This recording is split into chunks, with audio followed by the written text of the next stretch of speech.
फ़कीर वाली उबैदुर्रहमान कासमी की रिपोर्ट के मुताबिक फ़कीर वाली और गिरदो नवाह में जश्न आज़ादी 14 अगस्त मनाने के लिए तैयारियां ज़ोर शोर से जारी हैं। सब्ज़ हिलाली परचम समेत बच्चों और बच्चियों के कौमी परचम वाले लिबास की फ़रोख्त बेरोज़ पर है।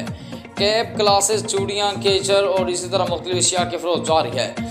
जो आज़ादी का दिन करीब आ रहा है, बच्चों, बूढ़ों, जवानों में आज़ादी का जज्बा जोर पकड़ता जा रहा है। अगस्त का महीना शुरू होते ही मुल्क भर की तरह शहर हरनाबाद में जश्न आज़ादी की तैयारियां उरूज पर पहुंच गईं। गलियां और बाजार रंग बिरंगी झंडियों और सब्ज़ हिलाली परचमों से सज गए। जश्न आज़ादी की तैयारियों के हवाले से बच्चों, नौजवानों, ख़वातीन में ज़बरदस्त जोश व खरोश पाया जाता है। आज़ादी के जश्न को पहले से ज़्यादा शानदार अंदाज से मनाने के लिए लोगों ने माह अगस्त का आगाज़ होते जश्न आज़ादी मनाने के लिए गली, मोहल्लों और बाज़ारों में सजाए गए स्टॉलों से ख़रीदारी शुरू कर दी। लोगों की बड़ी तादाद झंडे, झंडियाँ, बेजेस, सब्ज़ रंग की शर्ट्स और दीगर चीज़ें खरीदने में मसरूफ़ हैं।